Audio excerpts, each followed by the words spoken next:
பொன்னியின் செல்வன் பாகம் 5 7ஆம் அத்தியாயம். மக்கள் குதூகலம்.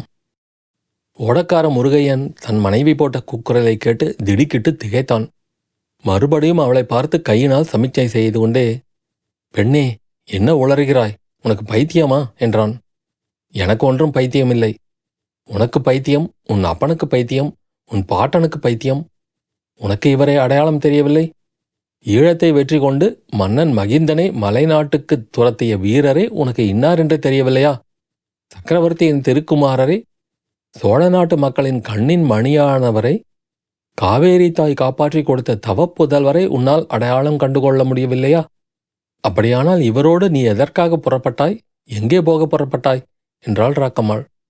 இளவரசர் இப்போது குறுக்கிட்டு, பெண்ணே, நீ என்னை யார் என்றோ தவறாக நினைத்து கொண்டாய். நான் ஈழ நாட்டிலிருந்து வந்த வியாபாரி. நான் தான் இவனை என்னுடன் வழிகாட்டுவதற்காக அழைத்து கொண்டு புறப்பட்டேன். உன்னோடு அழைத்து கொண்டு போ, வீண் கூச்சல் போடாதே என்றார். இந்த பேச்சு நடந்து கொண்டிருக்கும் போதே அவர்களைச் சுற்றிலும் ஜனங்கள் கூடிவிட்டார்கள். கூட்டம் நிமிஷத்துக்கு நிமிஷம் அதிகமாகிக் கொண்டிருந்தது. வந்தவர்கள் எல்லாரும் இளவரசரை உற்று பார்க்கலானார்கள். அப்போது ராக்கம்மாள் இன்னும் உரத்த குரலில், ஆ தெய்வமே, இது என்ன பொன்னியின் செல்வருக்கு சித்த பிரமையா? கடலில் மூழ்கிய போது நினைவே இழந்துவிட்டீர்களா? அல்லது அந்த பாவி புத்த பிக்ஷுக்கள் இப்படி தங்களை மந்திரம் போட்டு வேறொருவர் என்று எண்ணச் செய்து விட்டார்களா? அல்லது ஐயையோ, அப்படியும் இருக்குமா? தாங்கள் இறந்து போய் தங்கள் திருமேனியில் எவனேனும் கூடுவிட்டு கூடுபாயும் வித்தை தெரிந்தவன் வந்து புகுந்திருக்கிறானா? அப்படியெல்லாம் இருக்க முடியாது. குமகனே, நன்றாக யோசித்துப் பாருங்கள். தாங்கள் வியாபாரி அல்ல, சுந்தர சோழ சக்கரவர்த்தியின் திருப்புதல்வர். உலகத்தை ஒரு குடை நிழலில் ஆளப் பிறந்தவர். சந்தேகம் இருந்தால் தங்கள் உள்ளங்கைகளை கவனமாக பாருங்கள். சங்கு சக்கர ரேகைகள் இருக்கும் என்று கத்தினாள். உடனே இளவரசர் அருள்மொழிவர்மர் தம் இரு கைகளையும் இறுக மூடிக்கொண்டார். பெண்ணே, நீ வாயை மூடிக்கொண்டு சும்மா இருக்க மாட்டாயா என்று சொல்லிவிட்டு முருகையனை பார்த்து, இது என்ன தொல்லை? இவளுடைய கூச்சலை நிறுத்த உன்னால் முடியாதா என்று கேட்டார். முருகையன் தன் மனைவியின் அருகில் வந்து காதோடு, ராக்கம்மா, உனக்கு புண்ணியமாக போகட்டும், பேசாமல் இரு. இளவரசர் யாருக்கும் தெரியாமல் வியாபாரி வேஷத்தில் தஞ்சாவூர் போக விரும்புகிறார் என்றான். அடப்பாவி மகனே, இதை முன்னாடியே சொல்லியிருக்கக்கூடாதா? புத்த மடத்தில் இளவரசர் இருக்கவே மாட்டார் என்று சொன்னாயே. அந்த புத்தியோடுதான் இப்போதும் இருந்திருக்கிறாய். ஐயையோ, என்ன குற்றம் செய்துவிட்டேன்?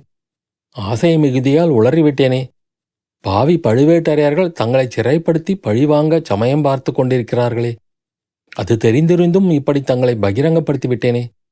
இளவரசே, ஆனாலும் நீங்கள் அஞ்ச வேண்டாம். பழுவேட்டரையர்கள் தங்கள் திருமேனியில் ஓர் அணுவுக்கும் தீங்கு செய்ய முடியாது. என்னைப் போலும் என் கணவனைப் போலும் லட்ச லட்சம் பேர்கள் தங்கள் கட்சியில் நின்று தங்களை பாதுகாக்க ஆயத்தமாயிருக்கிறார்கள் என்றாள். உடனே தன்னை சுற்றிலும் நின்ற பெருங்கூட்டத்தை பார்த்து, நான் சொன்னதை நீங்கள் எல்லோரும் ஆமோதிக்கிறீர்கள் அல்லவா? உங்களில் யாரேனும் பழுவேட்டரையர் கட்சியைச் சேர்ந்தவர்கள் உண்டா? அப்படியானால் அவர்கள் இப்படி முன்னால் வாருங்கள். என்னை முதலில் கொன்றுவிட்டு பிறகு இளவரசருக்கு தீங்கு செய்யுங்கள் என்று அலறினாள். அதுவரையில் அடங்காத வியப்புடன் பார்த்து கேட்டுக்கொண்டிருந்த மக்கள், பொன்னியின் செல்வர் வாழ்க, ஈழம் கொண்ட வீராதி வீரர் வாழ்க என்று ஒரு பெரிய கோஷத்தை கிளப்பினார்கள். அதை கேட்டுவிட்டு மேலும் பல மக்கள் திரண்டு வந்து அங்கே கூடினார்கள். அப்படி வந்தவர்களிலே நாகைப்பட்டினம் நகரத்தின் எண்பேராய தலைவர் ஒருவரும் இருந்தார். அவர் கூட்டத்தை விலக்கிக் கொண்டு முன்னால் வந்து, கோமகனே, தாங்கள் இந்த நகரின் சூடாமணி விகாரத்தில் இருந்து வருவதாக கேள்விப்பட்டோம். அந்த வதந்தியை நாங்கள் நம்பவில்லை. இப்போது உண்மை அறிந்தோம். நேற்று அடித்த பெரும் புயல் இந்த நகரத்தில் எத்தனையோ நாசங்களை விளைவித்திருக்கிறது. ஆனாலும் தங்களை புத்த விகாரத்திலிருந்து பத்திரமாய் வெளிக்கொணர்ந்ததே, அதை முன்னிட்டு புயலின் கொடுமைகளையெல்லாம் மறந்துவிடுகிறோம். இந்த நகரில் தங்களுடைய பாதம் பட்டது இந்நகரின் பாக்கியம் என்று கூறினார். இளவரசர் இனிமேல் தன்னை மறைத்துக் கொள்ள பார்ப்பதில் பயனில்லை என்று கண்டுகொண்டார். ஐயா, தங்களுடைய அன்புக்கு மிக்க நன்றி. இந்த நகரமாந்தரின் அன்பு என்னை பரவசப்படுத்துகிறது. ஆனால் வெகு முக்கியமான காரியமாக நான் தஞ்சாவூருக்கு அவசரமாக போக வேண்டியிருக்கிறது. பிரயாணம் தடைப்படக்கூடாது என்பதற்காகத்தான் இப்படி வியாபாரியின் வேடம் பூண்டு புறப்பட்டேன். எனக்கு விடை கொடுங்கள் என்றார்.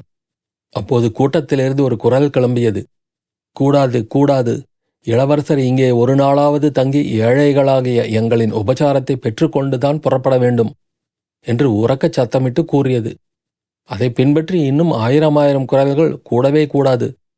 இளவரசர் ஒரு நாளாவது இங்கே தங்கி இளைப்பாறிவிட்டுத்தான் போக வேண்டும் என்று கூச்சலிட்டன.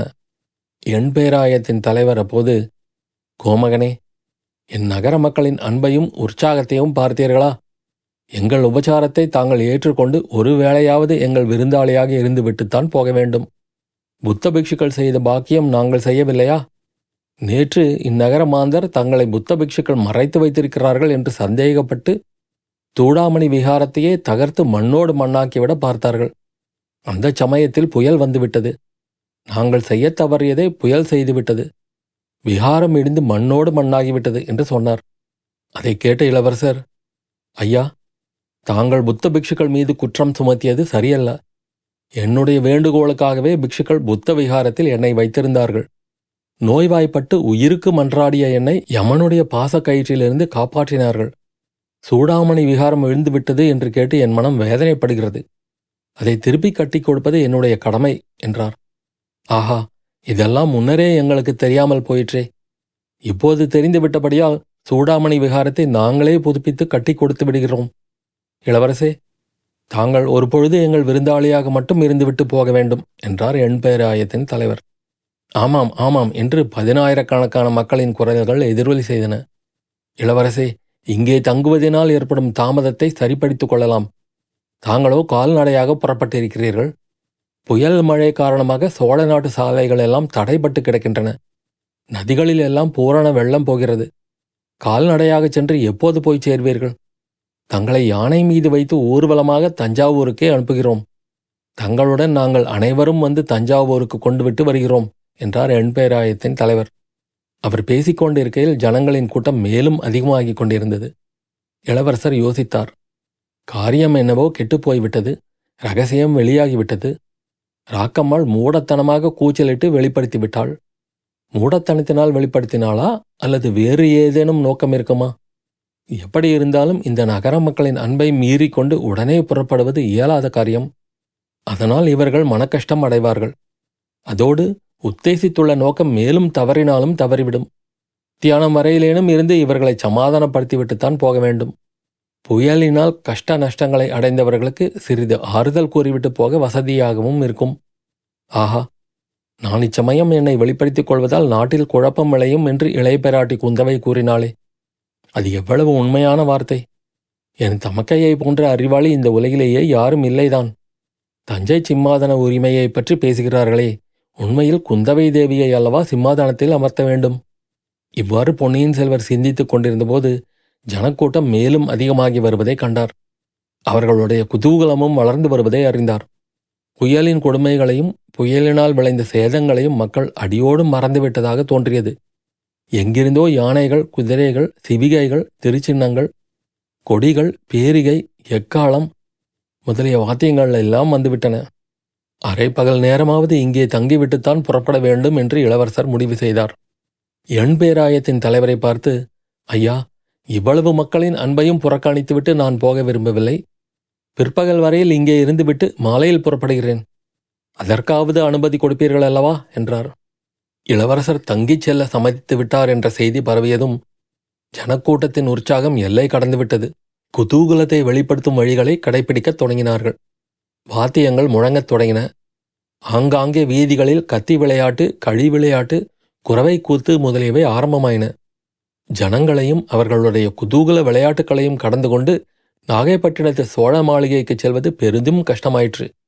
எப்படியோ கடைசியில் போய் சேர்ந்தார்கள். மாளிகைக்குள் இளவரசர் சிறிது நேரம் கூட தங்கி இளைப்பாற முடியவில்லை. ஏனெனில் அவர் வெளிப்பட்ட செய்தி அக்கம் பக்கத்து கிராமங்களுக்கெல்லாம் பரவிவிட்டது. ஜனங்கள் திரள் திரளாக வந்து குவிந்து கொண்டிருந்தார்கள். இளவரசரை பார்க்க வேண்டும் என்ற தங்கள் ஆவலை தெரியப்படுத்திக் கொண்டிருந்தார்கள். இளவரசரும் அடிக்கடி வெளியில் வந்து ஜனக்கூட்டத்தினிடையே சென்று அவர்களுடைய க்ஷேம லாபங்களைப் பற்றி கேட்டார். புயலினால் விளைந்த கஷ்ட நஷ்டங்களைப் பற்றி அனுதாபத்துடன் விசாரித்தார். தாம் தஞ்சாவூருக்கு போனவுடனே ஜனங்கள் அடைந்த கஷ்டங்களுக்கு பரிகாரம் கிடைக்க ஏற்பாடு செய்வதாக கூறினார். அதை பற்றி ஜனங்கள் அவ்வளவு உற்சாகமடையவில்லை என்பதையும் கண்டுகொண்டார். ஜனங்கள் ஒருவரோடொருவர் பழுவேட்டரையர்களின் அதிகாரத்துக்கு முடிவு ஏற்படுமா என்று பேசிக்கொண்டதும் அவர் காதில் விழுந்தது. சக்கரவர்த்தியின் உடல்நிலையை பற்றியும் அடுத்தபடி சிம்மாதனத்துக்கு வரக்கூடியவரை பற்றியும் அடக்கமான குரலில், ஆனால் இளவரசர் காதில் விழும்படியாக பலரும் பேசினார்கள். இதற்கிடையில் நாகப்பட்டினம் நகரின் ஐம்பெரும் குழுவின் அதிகாரிகளும் எண் பேராயத்தின் தலைவர்கள் அனைவரும் வந்து சேர்ந்து விட்டார்கள். இளவரசருக்கு விருந்து அளிக்க பெருந்தர ஏற்பாடுகள் நடந்தன. இளவரசரை பார்க்க வந்த ஜனத்திரளுக்கு உணவளிக்கும் ஏற்பாடுகளும் நடந்தன. புயலினால் நஷ்டமானது போக நகரில் எஞ்சியிருந்த தானியங்கள் எல்லாம் வந்து குமிந்தன. கரிகாய்களை பற்றியோ கவலையே இல்லை. விழுந்த வாழை மரங்களின் வாழைக்காய் குலைகளையும் விழுந்த தென்னை மரங்களின் தென்னங்குலைகளையும் கொண்டு 1,00,000 பேருக்கு விருந்து தயாரித்து விடலாமே. விருந்துகள் முடிந்து புறப்பட வேண்டிய சமயம் நெருங்கிற்று. இளவரசர் சோழ மாளிகையின் மேன்மாடத்து முகப்பில் வந்து கை கூப்பி கொண்டு நின்றார். வீதியில் ஒரு பெரிய கோலாகலமான ஊர்வலம் புறப்படுவதற்கு எல்லாம் ஆயத்தமாயிருந்தன. இளவரசர் ஏறிச் செல்வதற்கு அலங்கரிக்கப்பட்ட யானை ஒன்று வந்து நின்றது. முன்னாலும் பின்னாலும் குதிரைகள், ரிஷபங்கள் முதலியவை நின்றன. திருச்சின்னங்களும் கொடிகளும் ஏந்தியவர்களும் பலவித வாத்தியக்காரர்களும் அணிவகுத்து நின்றார்கள். மக்களோ நேற்று மாலை பொங்கி எழுந்த கடலைப் போல் ஆரவாரித்து கொண்டு கண்ணு கெட்டிய தூரம் நின்றார்கள். இளவரசர் வெளித்தோற்றத்துக்கு புன்னகை பூத்த முகத்துடன் பொலிந்தார். அவர் உள்ளத்திலோ பெருங்கவலை குடிகொண்டிருந்தது. பெற்ற தாயை காட்டிலும் 10 மடங்கு அவருடைய அன்பை கவர்ந்திருந்த ஈழத்து ராணியின் கதியை பற்றி அறிந்து கொள்ள அவர் உள்ளம் துடிதுடித்தது. முருகையன் மனைவியிடம் இன்னும் சிறிது விவரம் கேட்டு தெரிந்து கொள்ளலாம் என்று எண்ணியிருந்தார். அவளோ ஜனக்கூட்டத்தில் மறைந்து விட்டாள். முருகையன் மட்டும் முண்டியடித்துக்கொண்டு இளவரசரை தொடர்ந்து சோழ மாளிகைக்கு வந்து சேர்ந்தான். அவன் மனைவி ராக்கம்மாள் என்ன ஆனாள் என்பது அவனுக்கும் தெரியவில்லை. மற்றொரு பக்கத்தில் இளவரசரை வேறொரு கவலை பற்றி கொண்டிருந்தது. சக்கரவர்த்தியின் விருப்பத்துக்கு விரோதமாக தான் ராஜ்யத்தை கைப்பற்ற விரும்புவதாய் முன்னமேயே பழுவேட்டரையர்கள் சொல்லிக் கொண்டிருந்தார்கள். இந்த ஜனங்கள் செய்யும் ஆர்ப்பாட்டங்களின் காரணமாக அவர்கள் கூற்று உண்மை என்று ஏற்பட்டு விடலாம் அல்லவா? எப்படியாவது இந்த நகர மாந்தர்களின் அன்புச் சுழலிலிருந்து தப்பித்துப் போனால் போதும் என்று இளவரசருக்கு தோன்றிவிட்டது. இந்த நிலைமையில் அவர் சற்றும் எதிர்பாராத இன்னொரு சம்பவம் நிகழ்ந்தது. ஜனங்களிடம் விடைபெற்றுக் கொள்ளும் பாவனையில் இளவரசர் கும்பிட்டு கொண்டு நின்றபோது ஜனக்கூட்டத்தை விலக்கிக் கொண்டு ஐம்பெருங்குழுவின் அதிகாரிகளும் எண் பேராயத்தின் தலைவர்களும் மாளிகையின் வாசலில் வந்து நின்றார்கள். முன்னேற்பாட்டின்படி நிகழ்ந்தது போல் சில நிமிடம் பேரிகை, முரசு, எக்காலம் முதலிய 100 வாத்தியங்கள் கடலொலியையும் அடக்கிக் கொண்டு ஒலித்தன.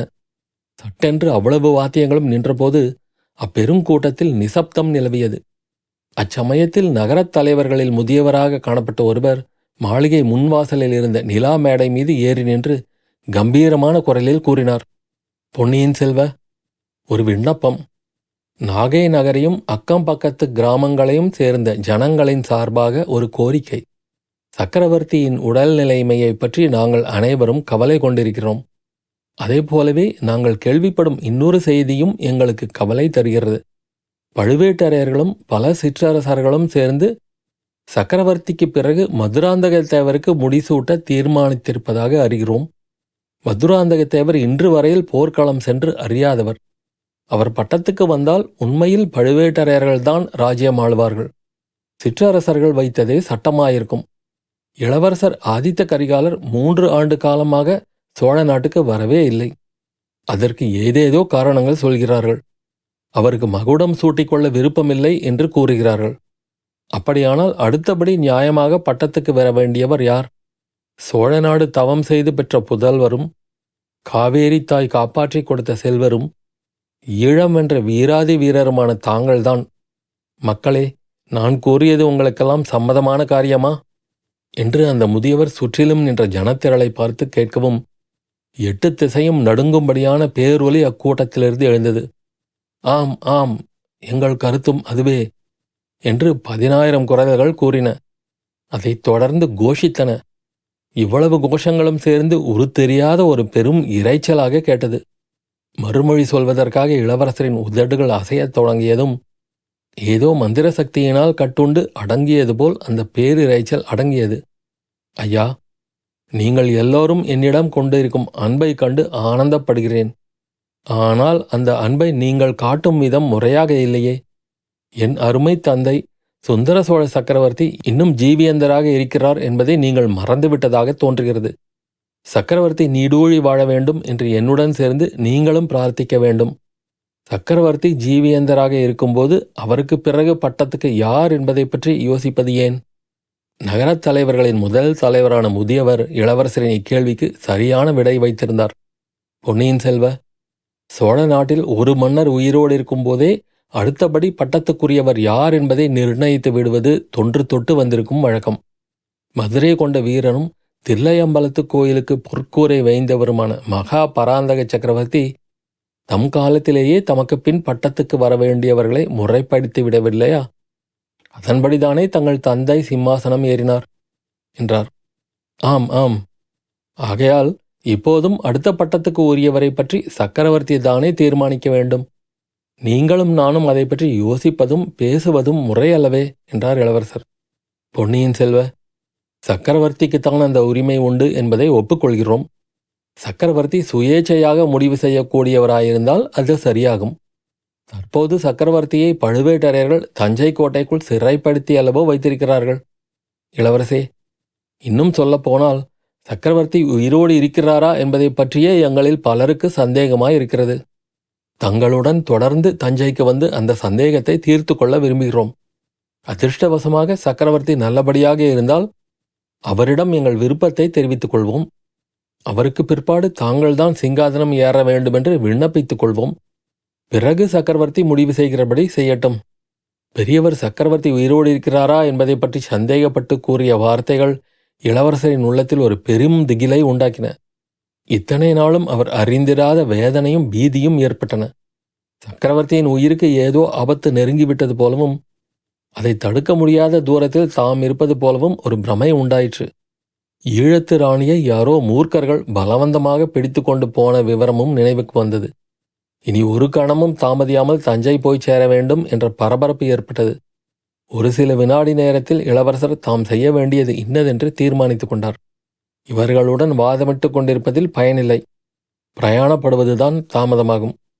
இப்போது இவர்கள் பேச்சை ஒப்புக்கொண்டதாக சொல்லி பிரயாணப்பட்டுவிட்டால் வழியில் போக போக வேறு உபாயங்களை கண்டுபிடித்துக் கொள்ளலாம். ஐயா, உங்களுடைய விருப்பத்துக்கு நான் குறுக்கே நிற்கவில்லை. சக்கரவர்த்தியை பற்றி தாங்கள் கூறியது அவரை தரிசிக்க வேண்டுமென்ற என் கவலையை அதிகரித்துவிட்டது. நான் உடனே புறப்பட வேண்டும். நீங்களும் சக்கரவர்த்தியை தரிசிக்க விரும்பினால் தாராளமாக என்னுடன் வாருங்கள். பட்டத்து உரிமையை பற்றி சக்கரவர்த்தி என்ன சொல்லுகிறாரோ அதை கேட்டு நாம் அனைவரும் நடந்து கொள்வோம் என்றார். சிறிது நேரத்துக்கெல்லாம் இளவரசர் யானை மீது ஏறிக்கொண்டு பிரயாணப்பட்டார். ஆயிரக்கணக்கான மக்கள் அடங்கிய ஒரு மாபெரும் ஊர்வலம் தஞ்சையை நோக்கி புறப்பட்டது. போக போக இளவரசருடன் தொடர்ந்து ஊர்வலம் பெரிதாகி கொண்டிருந்தது. அத்தியாயம் முடிவு.